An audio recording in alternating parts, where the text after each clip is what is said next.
Welcome back to Auto Geeks Watching the Garage. Well, Henry, this thing is just immaculate looking. It looks fast just sitting here. What is this?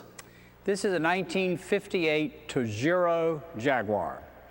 John Tajiro, who was the designer of the original AC Ace body, which we just talked about, built about 100 cars altogether. He built 4 cars that were Jaguar powered. This one he built in '58, and this one went to Ecurie Cossie, which was the Scottish racing team that had taken over for Jaguar when Jaguar officially stopped racing. This car was driven by some very famous drivers. Flockhart, Bueb, Sanderson, and Ennis Ireland drove it quite a bit. But I acquired it in the early '90s as a basket case and have done a total restoration on the car. It's immaculate, incredible. One of the very interesting things about this car is that it came with the engine that you see behind it. Back here? Yeah, that is a very unusual engine. That's an all-alloy 3-liter Jaguar engine. Well, I can see the block, everything's aluminum. Yes, aluminum block, aluminum head. This is a Morgan Series 5 4.4, which has the Ford engine as opposed to the Plus 4, which has the Triumph or Vanguard engine in it. This is beautifully restored 64 series. Very pleasant car to drive. One of the most fun cars that I have to drive. Well, I tell you, the front end on this with the headlight buckets and the fenders that they swoop on down, this thing's just beautiful. Yeah, it's a very nice car. I'm very pleased to have it. What do we got back here? The first you see is my MG Midget, 1275 Midget. Okay. Which is my favorite race car. I still vintage race this car. I run it several times a year. It's a 1275 engine, a little more powerful than a regular 1275. And it's just the most fun race car that I have. This is a 1964 356 SC. The S stands for super, which means that the engine is more powerful than a standard one.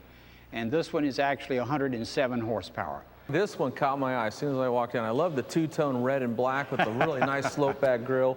What is this? This is a 1953 EMW 327 slant 3. EMW? EMW, not BMW. The reason it's an EMW is that prior to World War II, all of BMW cars were produced in a factory in a town named Eisenach, which ended up in East Germany after the partition after World War II. The corporate headquarters were over in Munich, but Munich only produced aircraft engines and motorcycles prior to the war. And they were forbidden to build vehicles after the war as punishment for their war efforts. But over in East Germany, they had the plant, the tools, the parts, and everything. So in '48, they started building cars again. But now from '48 to '51, they called them BMWs, because this was the BMW plant where they were being built. In '51, BMW received permission, BMW corporate that is, received permission to start building vehicles again. And they said to the people over in Eisenach, you can't use the name BMW, we own the corporate name. The people in Eisenach said, okay, we'll just call them EMWs. So what you're seeing is actually a 1939-1940 BMW 327 that was built in 1953-54 in Eisenach, Germany, and it's called an EMW. It's time for Show Car Garage. Tips on detailing your car to bring out the beauty that will make it show-worthy. Brought to you by AutoGeek.net. We are Car Care.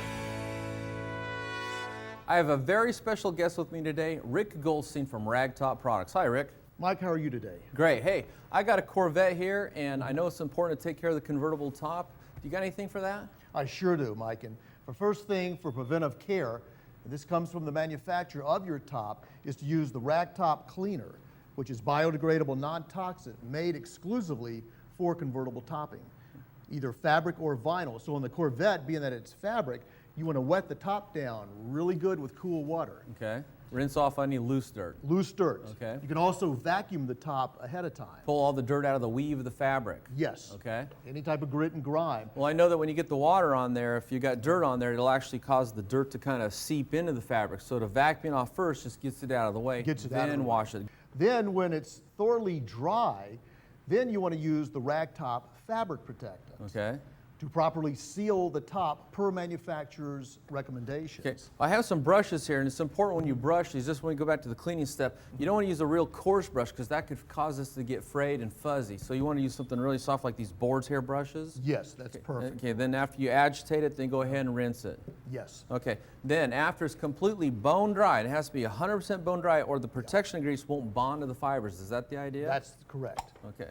So now when I get ready to use this, is just use it kind of like a can of spray paint, just paint it on? Very much like that. You maybe want to go Should I go back and forth overlapping this coats way or with this it. way? Does it matter? If you want to go maybe one direction, because the main thing you want to do, Mike, is seal any type of stitching, especially on the sides or around the back glass window. That's the heaviest piece on the top, and that's what's going to give, will be the stitching. Now that you've applied it, you've sealed it back to manufacturer's specs, and that stitching will last. It's always UV factors that always deteriorate a top. Or it could be harsh chemicals to clean it. What about acid rain? Acid rain's another, Okay, now I got Big some on the factor. paint over there. Is this going to hurt the paint? not at all. If you'll just wipe it up, you've of course got the perfect tool, the microfiber towel. Oh, that wiped right off. What about the glass? I got a little bit here on the glass. Just wipe it off too, it'll come right off. Wow, it does wipe off easy. It won't hurt nothing. No, not at all. It's just for the top though. Just for the top. Did I do a good job? It looks great. In fact, you might want to let it sit for 10 or 15 minutes in the sun, or let it air dry, and then go back and do another coat the opposite direction. So you want to kind of overlap them. So one and or two that'll coats seal is the 'em. best. Yes, exactly. But if you haven't used it in quite a while and the top is dry, it might take 3 good coats Okay. to really seal it. Mike, by the way, if you have vinyl convertible top, only use ragtop vinyl protectant with UV blockers. Well, that's all we have for this edition. Join me next week. We're checking out more cool cars and garages across America.